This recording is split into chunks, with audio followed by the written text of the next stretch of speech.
Thank you, everybody, for having us. This is one of the coolest things we've ever done. As Thomas said, I'm Sarah Annese. This is Giancarlo Annese. We are married, not brother and sister, common misconception. So we wrote Beer Lovers New York. We're super excited to be here. Thank you guys for having us. And we're excited to try some homebrews later, so it's really awesome.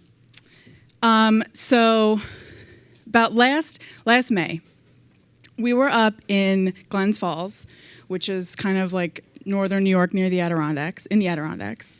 And we were visiting this little brewery called Davidson Brothers. And it was, like a little brew pub. And we're talking to the founder, Rick Davidson.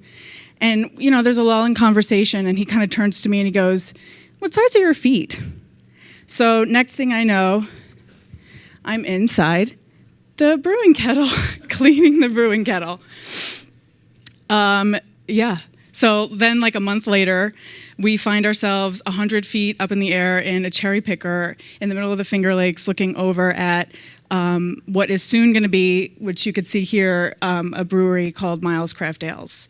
So it's just, this whole experience of writing this book has had so many times where we've kind of just looked at each other and been like, holy crap, like, are we really here?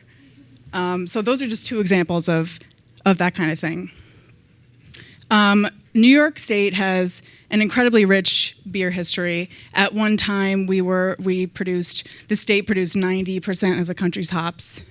And we have these two really historical breweries, Matt Brewing, which was founded in 1888, still owned by the Matt family, and made the first beer served after Prohibition legally, which is Utica Club, and it's definitely an iconic beer. And then we also have Genesee, which was founded in 1878, and even though it's not craft anymore, it's still part of New York State beer history. So fast forward to today, and we just in the past, since we finished writing the book, which was August 5th, we 30 breweries have opened up in New York. So it's definitely a really exciting time to be involved in beer in New York State.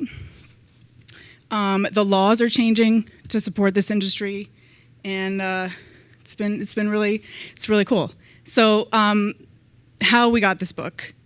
As Thomas said, we write the website beerunion.com, and it started as a little blog in 2009, and we redeveloped it into a website in 2012, and then in April of 2013, just got an email randomly from an editor at Globe Pequot Press asking us if we could write this book.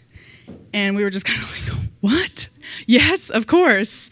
So we are part of a Beer Lovers series, which is, there's Beer Lovers Colorado, Beer Lovers Oregon, Beer Lovers Mid-Atlantic, of regional and books about regional and state beer cultures and beer guides.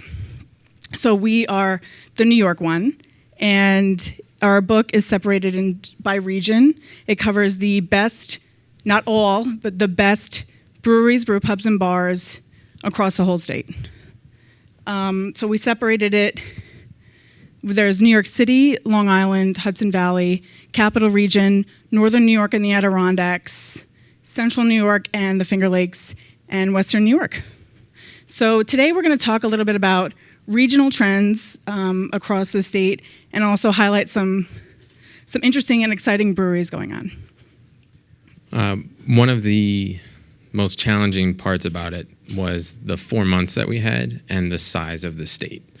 To do the research, we traveled over 4,000 miles from Buffalo, Lake Placid, Greenport. So we were all over, and we only had 4 months to do this while holding down full-time jobs. So it was a lot of long weekends, a lot of time in the car, we used trains, planes, automobiles, the whole thing. We had our adventures on Amtrak and such. So, we were all over the place. And some of the trips are kind of natural trips. And we knew right from when we started that they would be dedicated trips, like the Adirondacks and Lake Placid. So that's one of the first things that we did. Even before we signed our book contract, we sat down and looked at the state, where the breweries were, what kind of trips we were going to need to make, and how many we could jam into these trips. Because with 135 breweries plus bars and homebrew shops and festivals that we also covered, it was a lot to fit into 4 months. So we had trips to Rochester, Buffalo, self-explanatory trips, and around the New York City area, which thankfully we already knew pretty well from covering the city on our website. But probably the biggest challenge was the Finger Lakes, which how many of you have been around the Finger Lakes? Do you guys know the Finger Lakes at all? So there's not really great transportation around the Finger Lakes. There's a lot of small roads connecting these breweries, not really major highways connecting them. You have 90 in the north that runs along the north, and you have Route 17 that runs along the south. But in the middle, it's just kind of, a lot of roads that run north-south, but not much that runs east-west. So it was tough to get to all these breweries, try to meet with the brewers, and taste the beer. So we had to do a bunch of different trips to the Finger Lakes and Central New York. Thankfully, Sarah did most of the driving, and I did most of the tasting, which was pretty good for me. And, some of the days we were at a brewery at noon, and we would hit 5 or 6 on a normal day. We topped out at 10 one day. It's a really tough job. Yeah. It's really tough. Well, when the 10th brewery brings you out when everywhere you go, you ask for a flight, and the 10th brewery brings out a flight of 10 beers. It's not what you want, actually. So, that was a challenge, but I think we actually finished with a couple weekends left at the end where we didn't have to visit any breweries, which I was kind of amazed about.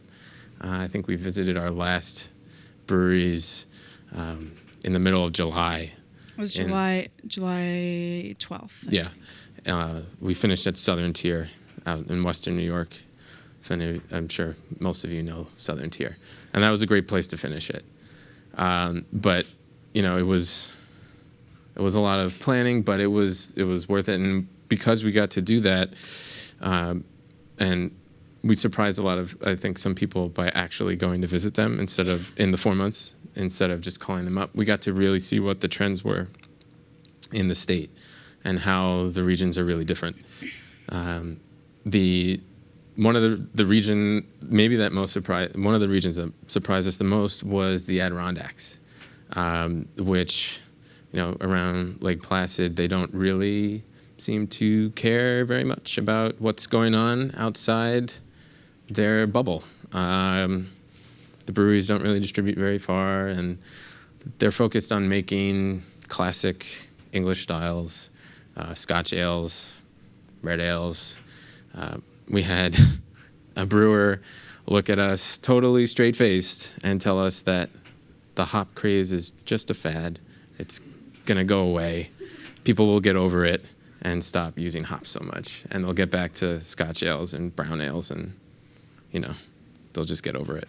So that was one of those moments where we were kind of dumbfounded. And I mean, it's kind of great that these people they just do what they do and they don't care. And the same lineup for years. They just never brew anything different. They just stick to what they know. And I mean, there's something really beautiful in that. Right. And then even this little brewery, Blue Line Brewing in Saranac Lake. Yeah, it's in an old car wash. So they've benefited from some great drainage. But he's kind of the experimental brewer in the region almost. And because he added ginger to his red ale, and he made a pale ale, but it's sweet. It's a sweet pale ale. So it's not an American pale ale that, by most other standards is pretty hoppy. It's sweet. It's malt forward. The hops are almost, not important to him.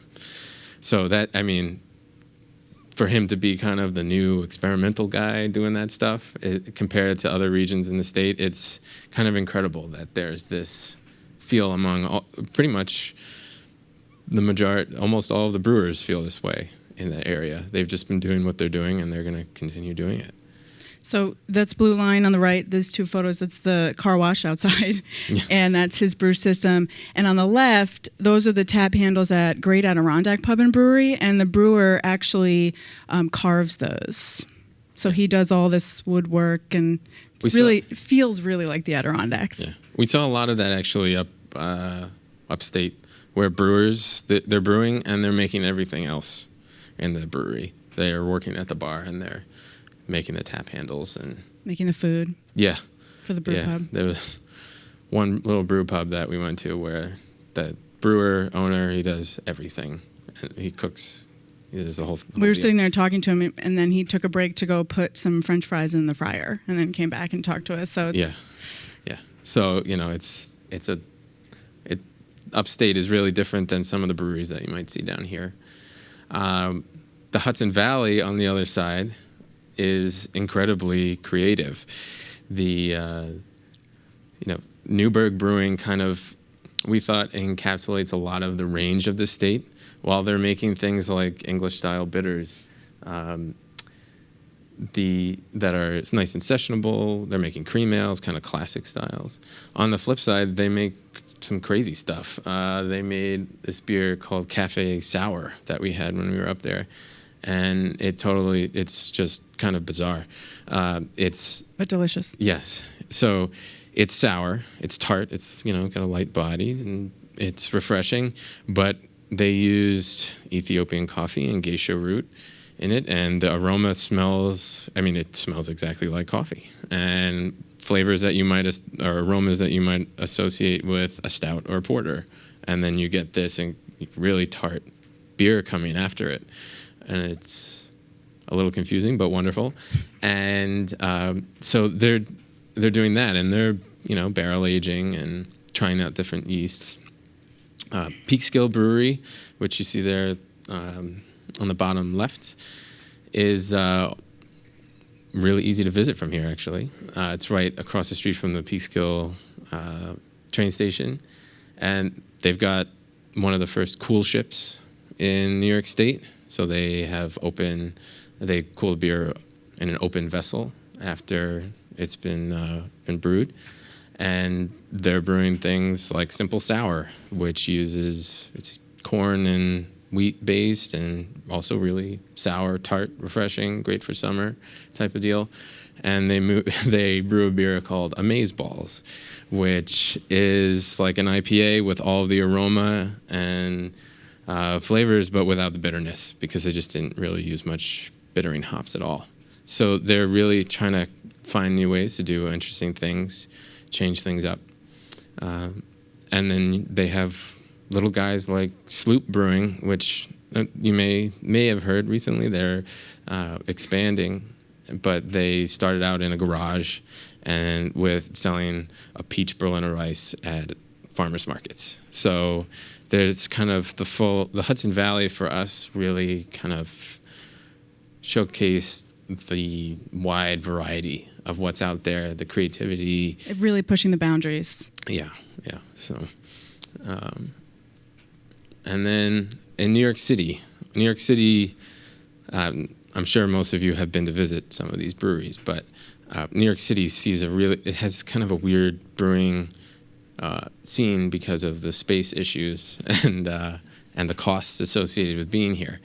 And so a place like Big Alice, which opened on a 10-gallon system, so probably what some of you homebrewers are brewing on. I mean, it's tiny. You walk into the brewery and it's there. That's it. Can we take a tour? Yeah, sure. It's right here. Here it is. Yeah.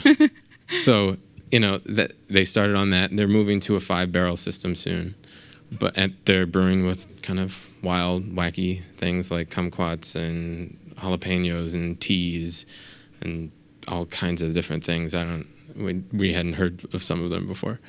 So, they're really kind of changing things up. They're taking a homebrewer's approach to beer, like Chris Kuzme, which is actually at 508 Gastro Brewery, which is not far from here. How many of you have been to 508 Gastro Brewery? Any of you?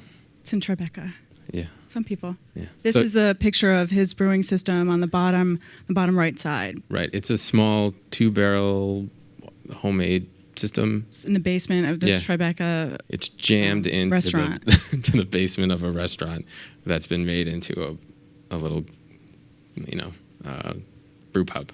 So this is kind of, these tiny little breweries are what's driving New York's growth to some degree right now, and they're fitting it in.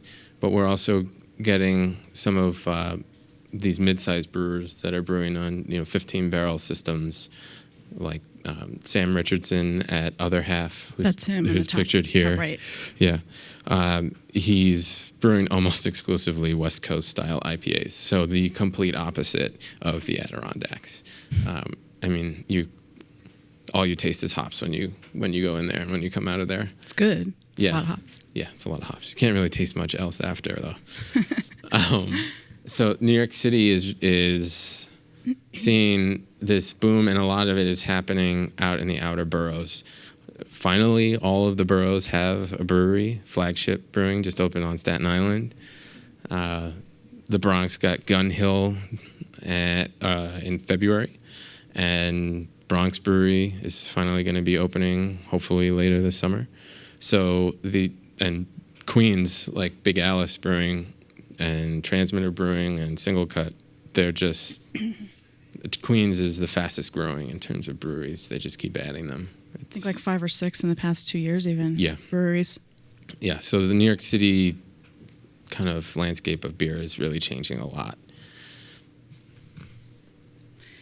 So now we're going to talk about the Finger Lakes, which we didn't know about. I mean, we talk about the Finger Lakes a lot because we were so surprised. It has the largest concentration of breweries in any region. I mean, Seneca Lake alone, there's like 10 breweries right around it. And a lot of the breweries are in wineries. And what happened was we talked to a lot of these owners, and they were like, well, women were coming and they were bringing their husbands and they were going on wine tours, and the husbands didn't want to drink any of the wine. So we opened a brewery. So on the top left side, you'll see Warhorse Brewing, which it's like a theme park of drinking of wine and beer and food. I mean, there's like different areas you can go to. There's like a pirate themed food place. I mean, they're opening to like be like a one-stop shop of drinking and fun. And then on the right, this picture is from Starkey's Lookout, and the Finger Lakes. It's just the view. The view is really what makes it so amazing. The one on the bottom left, that's from Two Goats Brewing, which is also on Seneca Lake. I mean, you're just sitting out on this deck drinking a fresh beer. I mean, what could be any better than that? What we did find about the Finger Lakes, which was a little weird, was that nobody's really doing any barrel aging. And this is kind of, there's such an opportunity here for the winery/brewery to use the wine barrels and age some beer. But we didn't really see any of that. Although we did see Warhorse makes a Riesling ale, which is juice from New York Riesling grapes blended into the wort. So it's contracted out, but it was really good.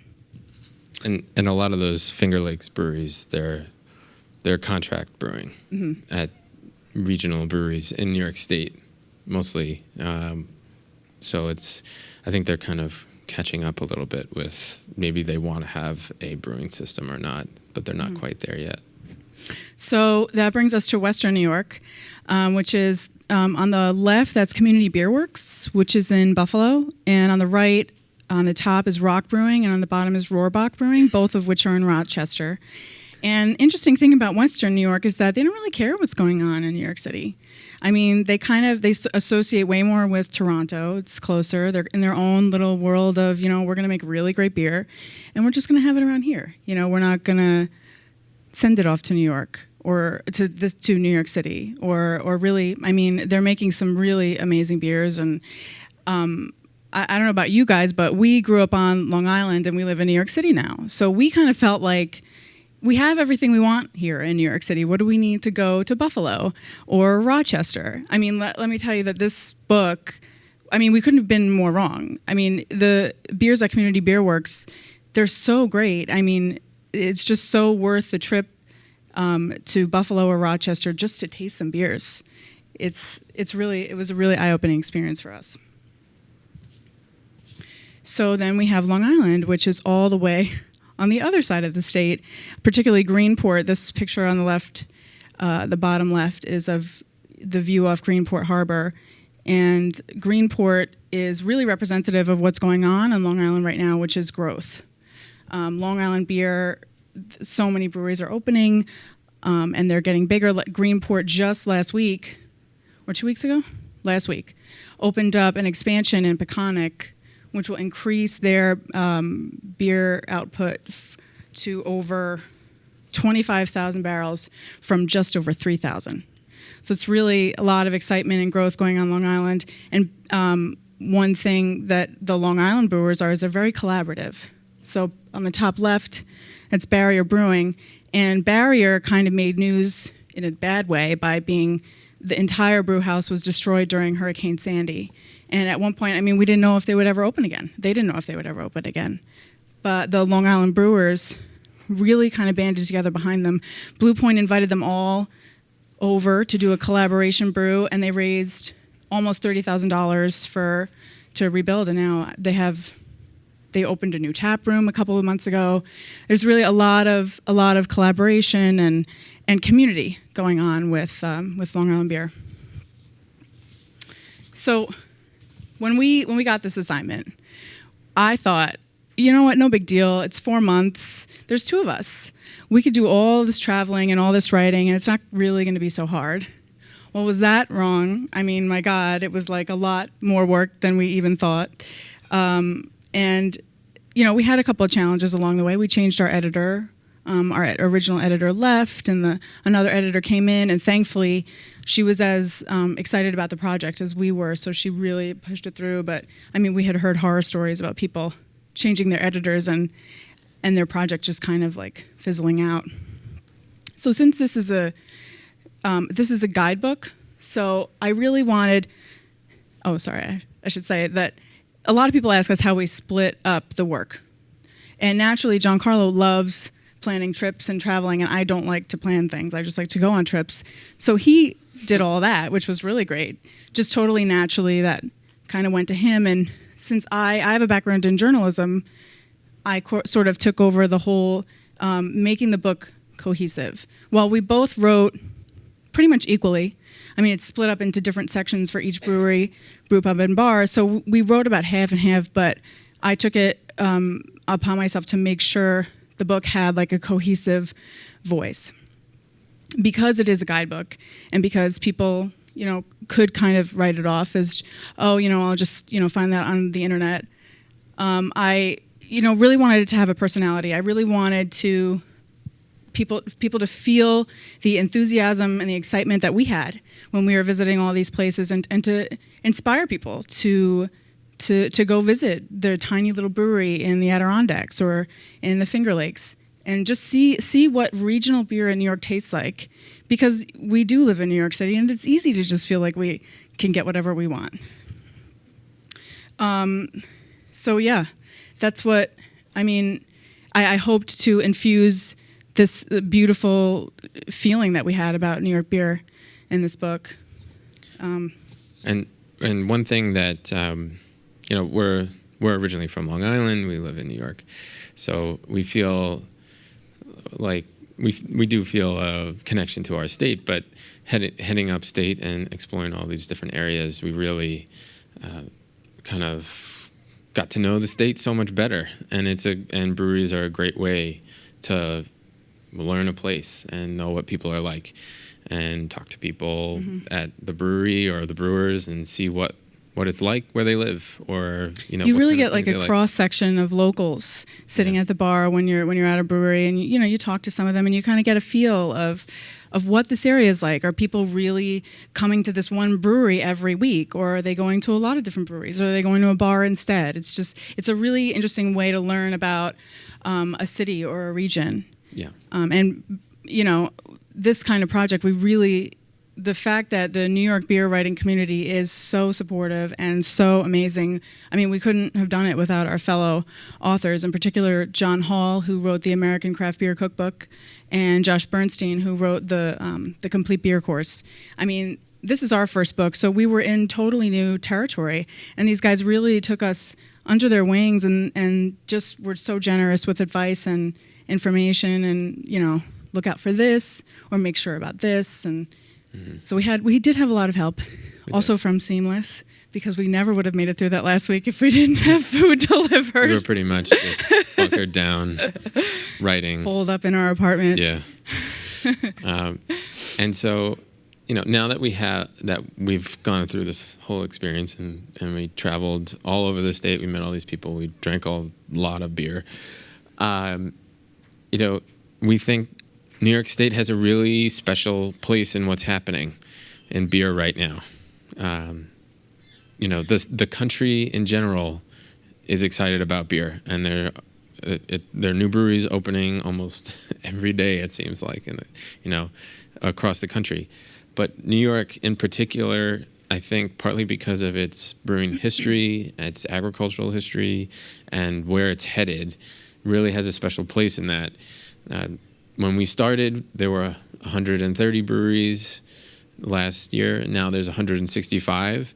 It's a $2.2 billion industry in the state alone, which Governor Cuomo is, pushing for. He's realized that there's a lot of money here, so he's really going for it, and he's changing some of the laws. Whatever you think about other things he's doing, he's really helped brewers out. With the Farm Brewery Law and the new Craft Act. So he's been, and the state in general has been really supportive of brewers and changing laws and trying to help them. And so, especially with something like the Farm Brewery Law, it's one of the things that we think will make New York different and unique from other states, where beer is it's an agricultural product. When it comes down to it, you've got grain and hops, and yeast and water aren't agricultural, but the grain and the hops are. And by having fresh local ingredients, you can give beer a different taste that you can't get elsewhere. You won't be able to get New York hops really elsewhere when New York brewers are using those hops, and we're seeing hop farms pop up around the state, kind of reclaiming that history of being a major producer. Cornell Cooperative Extension is helping them out with that and helping them get set up and figure out what they need to do. So there's a real push for that, and there is a kind of fledgling but growing grain supply in the state, and no maltsters yet, but they're apparently on the way. So that is starting to, I think that will give the state a different identity than it has had and that other states have. And on top of that, there are some breweries growing their own ingredients. Ithaca is working towards brewing a state beer with their own barley, and they've got hops growing. Hopshire Farm Brewery, just down the road from them, is growing their own hops. Omegang, pictured here on the left, is also talking about growing hops.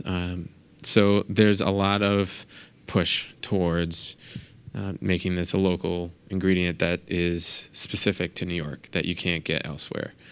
And then on the other side of things, just in terms of the opening of breweries, New York City kind of is finally having its explosion of breweries that I think everyone has been waiting for. Until a few years ago, we had a couple. Compared to the number of people here, it was kind of staggering how few breweries we had. And now, a little place like Rockaway Brewing Company, which is oddly in Long Island City, down in the bottom right. It's tiny, but they opened a couple years ago. Queens is seeing the explosion. The outer boroughs are seeing it, and we're getting specialized brewers like Other Half brewing West Coast IPAs, and Transmitter Brewing in Long Island City brewing farmhouse styles. And there are things that you can do now that you just couldn't do before. Recently, there was a day in Long Island City where you could walk 1 mile and visit 3 breweries, a little over a mile, visit 3 breweries. That's something that just you couldn't do before. You pretty much had Brooklyn and Chelsea, which is now closed, and their brew pub. They're still brewing, but it's really changed in terms of there are tap rooms you can visit. Local beer is out and around town at bars and restaurants, so that has really changed and is pushing things in a different direction and making New York a better place to drink beer. Exactly, and we hope. Until recently, people didn't really think about New York when they thought of great beer states. I mean, you think about great beer cities even, Portland and Asheville. Those are like really, what people think of when they think of beer cities. And we hope that New York can finally be on that map. We think it should be. We think New York is kind of an unsung beer destination, the whole state. And we really hope to inspire more and more people to visit New York breweries. So that about wraps it up for our talk. I don't know if we're going to do some Q&A. Great.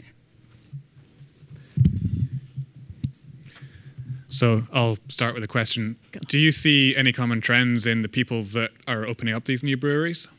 So there's kind of like a couple different sides to that. So a lot of brewers who are going professional were home brewers. There's a really big, I would say it's about half and half home brewers, and the other half would be brewers who have trained at other breweries. Right. A lot of the brewers are who are starting these really tiny breweries are home brewers who are just kind of scaled up a little bit. Mm-hmm. And some of them are brewing out of their garages. There's actually a surprising number that are. And they're brewing on, a couple barrels. But then there are some mid-sized brewers that are opening with brewers that have been brewing for a long time, like Other Half, Sam Richardson, or Newberg's, Chris Basso. They've been in the brewing industry for, I think at least 10 years, each of them. Mm-hmm. So that is starting to happen as well. You've got small guys, and you've got some of the brewers who have been at places like Brooklyn Brewery kind of graduating out and starting their own. Mm-hmm. Barrier was started by 2 guys who worked at Six Point, so it's an interesting trend that's going 2 different ways.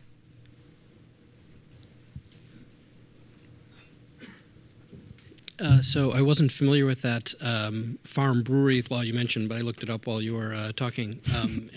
So you have to use a certain amount of New York sourced ingredients in your beer, which starts at like 20%, but then in a few years increases to 60%, then eventually 90%. And right. I was surprised to see that even included like hops. These are things that I really associate with like Pacific Northwest for, the great hops or whatever. Mm-hmm. Are you seeing also a corresponding explosion in producers of some of these ingredients, and is the quality up to snuff? Is it the... Yeah, they're especially with hops seem to be the thing. People are getting excited about hops, and they're kind of some of these farmers are looking at it. It's a good way to, because hops are popular and expensive. You can make a good profit margin on them if you can sell them. The problem is there isn't really the infrastructure here that there used to be, and the climate is actually a little bit different than, it's not as ideal as the Pacific Northwest for some of the varieties, but they're looking to find which varieties work best. And so I think we're in a little bit of that time frame in terms of hops where they're still figuring out what works best. And we'll see. I mean, there's going to be more, especially in the short term, there's going to be things like wet hop beers more in New York than there have been, because you can just, Greenport opened their new brewery. It's literally down the road from a hop farm. And so they can go get the hops and put them right feet away from the farm. Yeah. Like really close. So the things like that are showing up, but at the same time, the hop production isn't there to support the year-round production. And especially because hops are such it's a small ingredient by weight. I mean, the 20% is, 20% of ingredients by weight aside from water. So there needs to be other things besides hops. And a lot of the brewers, I think they're a little concerned as to the percentages because the industry, the agricultural aspect of it hasn't met the brewing aspect of it.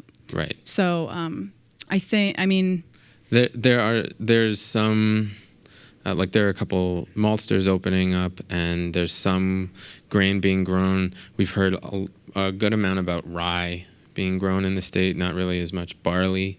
But I mean, previously it would have to leave the state to go get malted. It still does. And then, so until these maltsters open, it's kind of defeating the purpose of getting the New York the New York grain, because it has to go get malted elsewhere. Right. I mean, it supports the farm, but it's a little bit weird that it has to, and the closest place it can go is Massachusetts to go get malted. So the other thing some brewers are doing to get in under the farm brewery laws, they're using other ingredients. One of the most popular ones we're seeing is New York honey. They'll just they'll make a beer that uses a lot of honey, and then they'll make their 20%. Right. But they're not. Almost nobody can go out there and just brew an IPA and hit their 20%. I mean, that's just right now it's not happening to be a year-round beer type of thing. Have you seen differences in distribution regionally within New York State? I'm sort of asking you this because I spent a while in the Finger Lakes and literally was unaware there were any other breweries there besides Ithaca. And yet I come to New York and it's really obvious that there's all these local breweries that are distributing, at least within their area and possibly farther. Right. So one of the things we found in the Finger Lakes, particular, these winery breweries, they're pretty much just serving their beer at their tasting room. They're not really. They're basically brew pubs. Yeah. Yeah. In a way. I mean, they're not the traditional brew pub you might think of, but they're pretty much just serving on premises. We operated on the definition of brew pub, meaning they didn't distribute. So a brewery that did distribute was a brewery, but a brewery that didn't distribute it and had food was a brew pub. Right. And so, they're like Ithaca and some other breweries in the region, they're distributing, there's a tiny one that's a farm brewery called Good Nature in Clinton? Hamilton, sorry. And, so there are some that are small and distributing, but a lot of breweries, they're not. Or they're self-distributing in a 10-mile radius. Yeah, just to the bars around them. Yeah. So there's a lot of them you'll never see unless you go there. So there are lots of great new breweries opening up, but I understand there are also some that haven't made it and are closing down. And so my question is, what makes a brewery have the greatest chance of success? What is the sort of secret sauce that the ones who've grown up have really had from what you've seen? Is it just making great beer, or is it also about the distribution and the ingredients and the equipment and so on?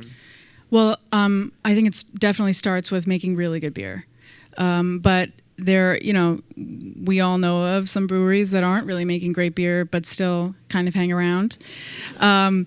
But I think also on top of having good beer, you really need at least a local following. I mean, people who are going in to get the growler fills every week. And we saw that mostly across the board. I think something that a lot of breweries have, because it's a localized kind of movement, New York breweries have been pretty successful at staying open because they don't overstretch themselves, and they first make sure that they've got a good imprint in their local area, and they try to make themselves the local beer, so they've got a small distribution, but they're selling all their beer, and that's something that and their beer is fresh and tastes good, and that's something that we're seeing more, is that brewers, they're not going immediately to a distributor, they're self-distributing while they can. And then after they've established a following, they go to a distributor who's, obviously going to take them to a larger audience, but it's a difficult thing to manage, giving your beer to somebody else and letting them kind of decide where it's going and how it's being stored and all of that stuff. So that's kind of the progression that we see almost everywhere now. What are some of the smallest breweries that you guys considered or wrote about? Big Alice Brewing, I think, was the smallest. Oh, no, wait a minute. Big Alice. Bridge and Tunnel is... No, Bridge and Tunnel is larger. Big Alice was probably the smallest. I mean, they're brewing 10-gallon batches. Yeah. Cave Mountain is really tiny. They're brewing half a barrel at a time. Well, we visited them. Oh no, yes, they are in the book. There's they're- another one that yeah. we didn't. But yeah, There's a few really tiny ones that we visited that were, kind of, they were okay, but they weren't really doing. It was really kind of they were finding their way still. And there's some brewers that will get it after a little while. but definitely Big Alice was the smallest brewer. There were small brew pubs, but yeah, Big Alice is the smallest. Great. Well, I'll say thanks very much for coming to visit. If anyone bought the book, these guys are going to do a signing here afterwards. But yeah, thanks again for coming. This was Thank really you. fascinating, and look forward to reading the book. Yeah, thanks so much. This is great. Enjoy your book.